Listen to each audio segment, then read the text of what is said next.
Hey YouTube, this is Nashtaters. Welcome back to another episode of War of the Visions. Tuesday, the eve of the release of Kane and Rosa. Probably people are still having a little anxiousness and perhaps people are a little bit stressed about what to do. And that should be fair because this is kind of a tough decision for a lot of players. But I think for the most part, if you don't have enough resources, don't really think too much about it. Concentrate on farming for the spear perhaps, and then maybe just work on the units that you already have. But I'm going to give you my plan of what I want to do for the future of this game and anticipating the job EX25 quests. And I think this plan solidifies if I want to stay with the game or not, basically. And also I'm going to be doing some summons in this video. I hope you enjoy.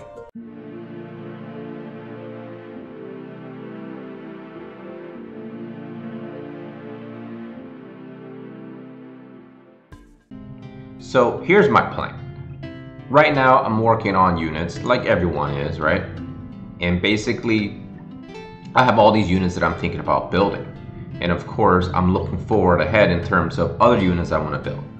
But in light of what's been going on JP server, especially the Evasion Nerf, I think that was kind of bad, right? Because the fact that anytime a company wants to put out a product, they can put disclaimers that things can change at a whim and that they don't have to really give us an announcement.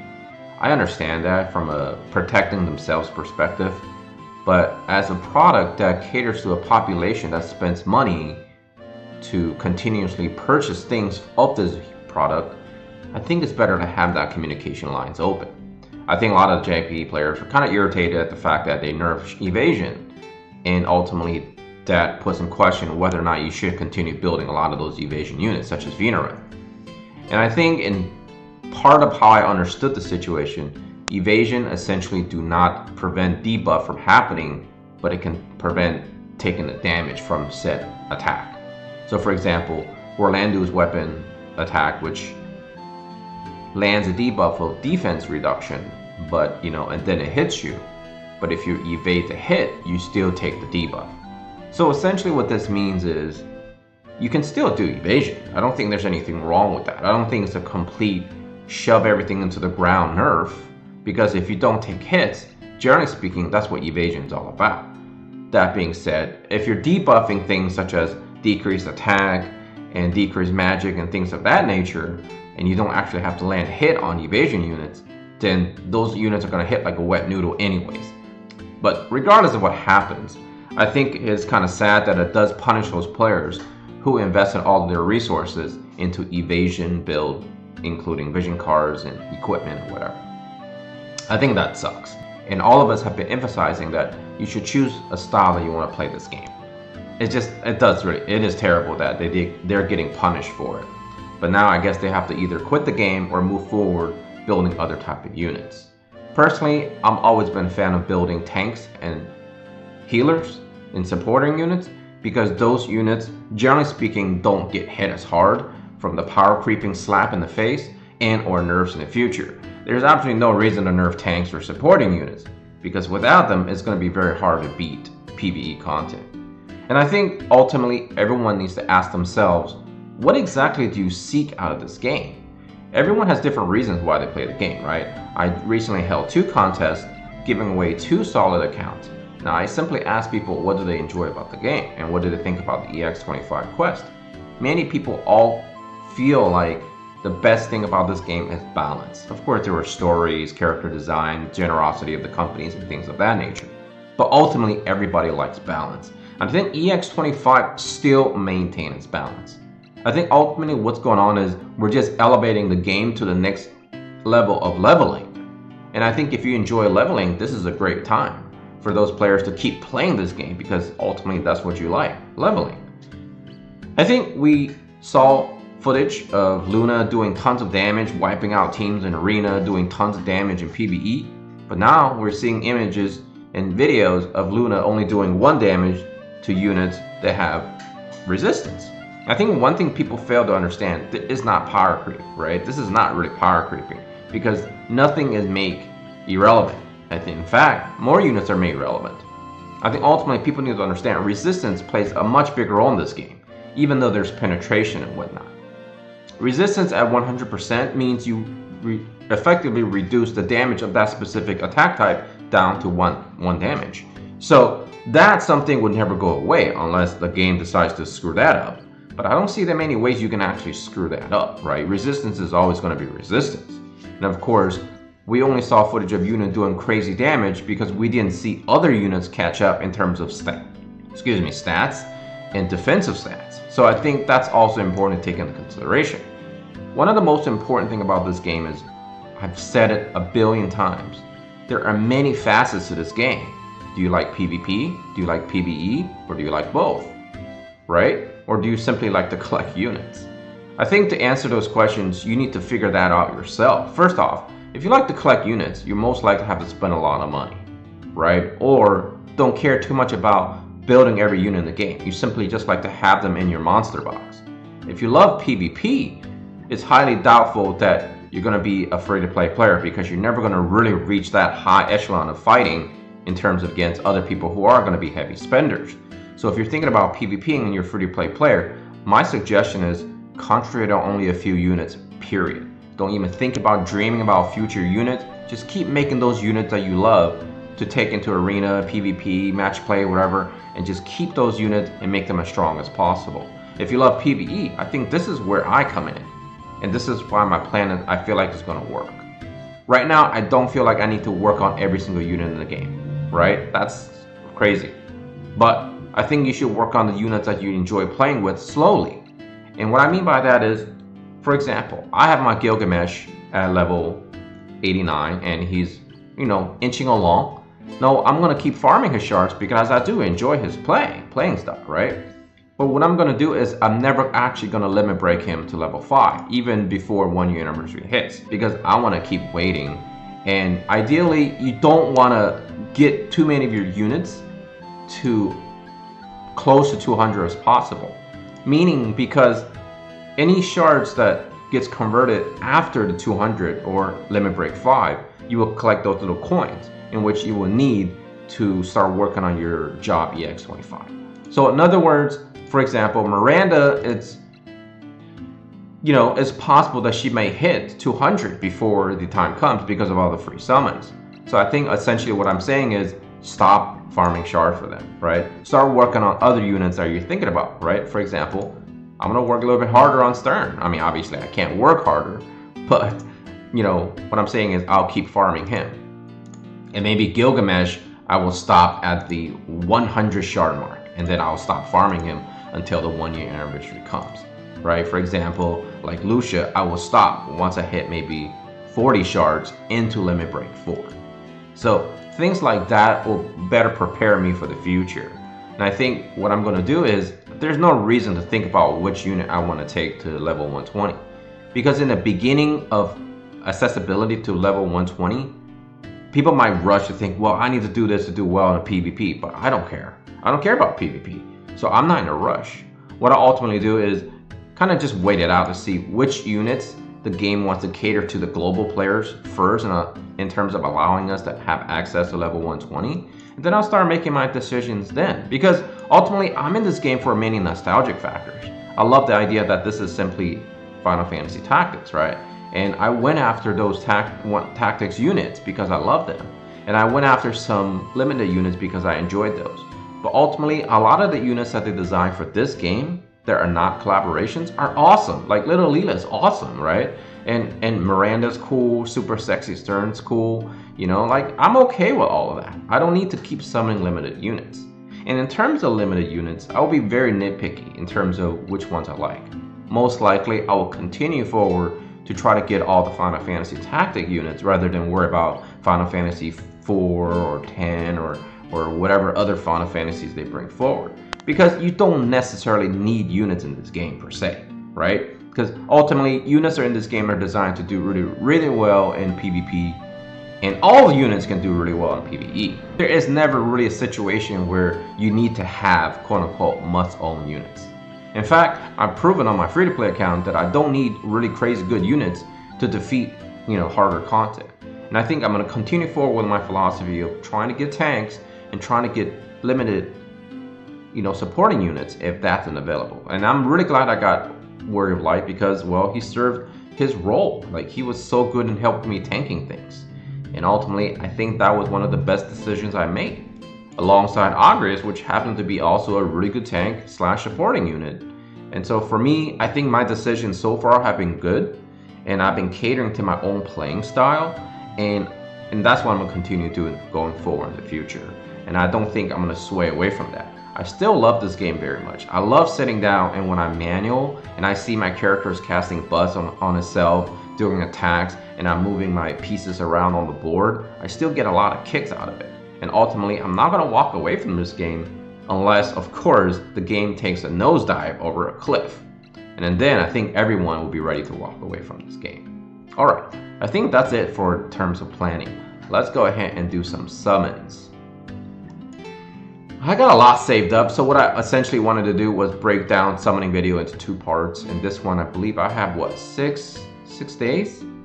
So I'll do like 40 summons, and then of course I'll do the other, let's see, other 9 days worth of summons, maybe in the future. So let's hope that we get something cool. Obviously, new units wouldn't hurt, but I hope I don't get too many shards of units that are close to level 99 right now, right? Because we still have a lot of chances to maximize those units out before the 1-year anniversary. But this one looks like a dud. I've been very lucky on my free-to-play account though. This one looks like it's a complete dud. Change? Nope. Seductive Serpent. So a lot of people are using that on their Rain. Change to Rainbow? No, didn't think so. Vistral, okay. I don't really like the way he looks, and so that's why I'm kind of really not wanting to build him. I mean, like I said, I don't need to build too many units at this point, right? Just work on the ones you got. Like, and that's the other thing I really thought about. Work on the ones you have. Don't dream too much about ones that you want, because I think one way to think about playing this game is on, oh, whew. If these changes, this is going to be a 4-part. So this is another thing I wanted to add. Like, for example, when a new unit gets released, right? Maybe summoning for that unit isn't the best thing, right? Maybe just buying shards of the unit that you're hoping to get eventually, right? Because you don't necessarily need that unit right away, unless obviously it's a limited time. So that's something to think about. For example, let's say they release Sakura, right? And you only have, you know, not enough gems, but you have enough gems to buy all the shards in the shops and everything.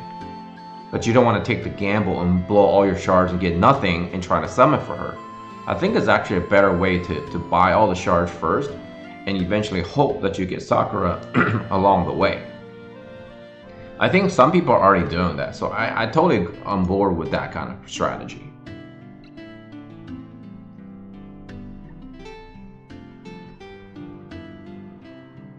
I apologize.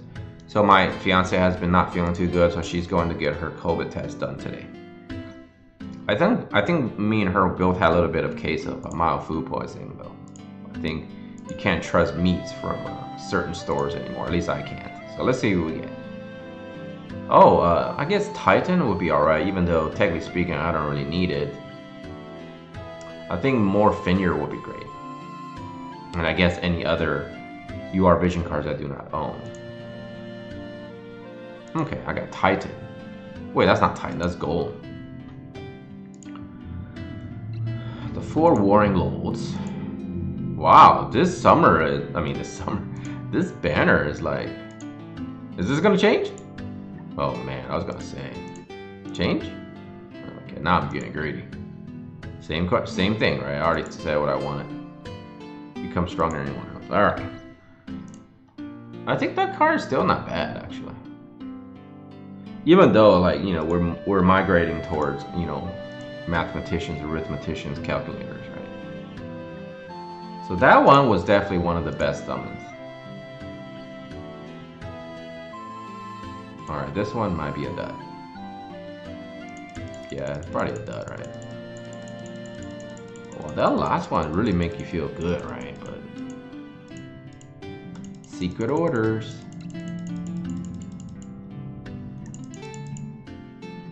Change, please.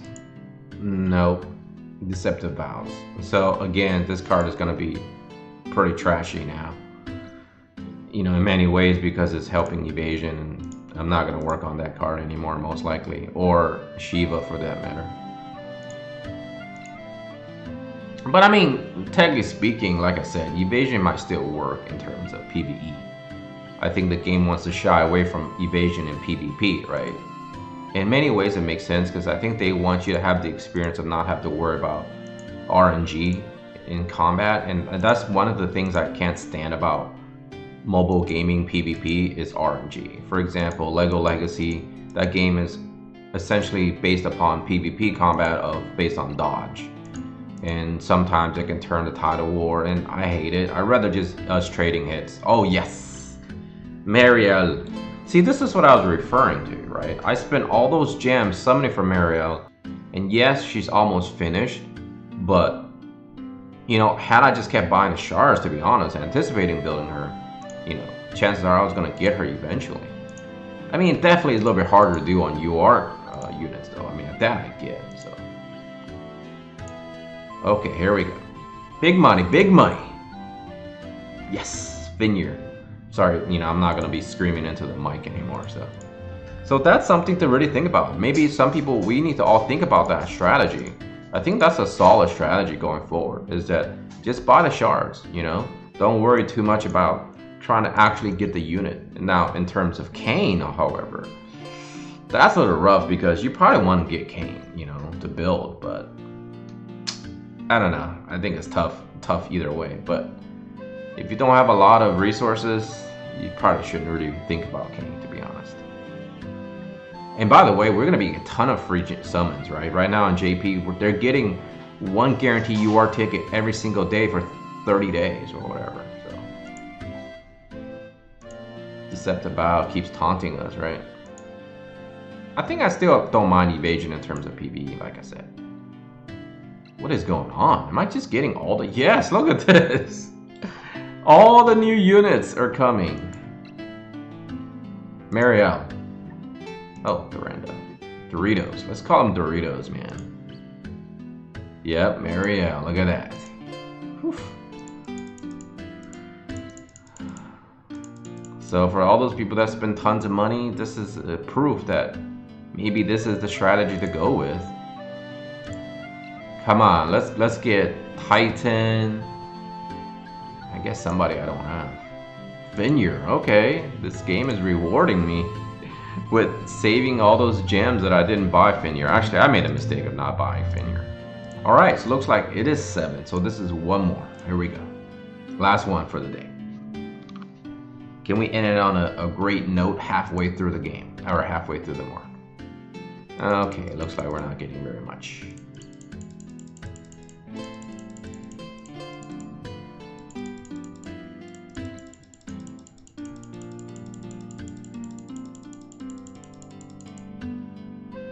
Change, please. No. Alright, you can't win them all, right? And I think people need to understand we really, in fact, cannot win them all in this game. When you leave things to chance, like gacha systems, it's not a good idea to try to do that. So, actually the last thing I want to talk about is if you're a spender, I think it's best not to really summon a lot, really just to spend your pay gems to buy those banners or tickets in which you're guaranteed shards of units and or vision cards. So that's what I'm going to do going forward in the future. I don't really think I'll be summoning too much or a whole lot and just rely on the free stuff. Alright, that's all the time for this video. If you're going to go for Kane, if you're going to go for Rosa, if you're going to go for Demon Wall, I wish you the best of luck. I truly do. And I honestly hope that you get those units, because ultimately it's going to make you happy. And on this eve before the big releases tomorrow, you know, try to get some sleep. Don't worry too much about it. Just let the chips fall where they may. Or maybe you want to start employing some of those strategies that I mentioned in this video. Either way, take care of yourself, all your loved ones. Nashtaters out of here. Peace.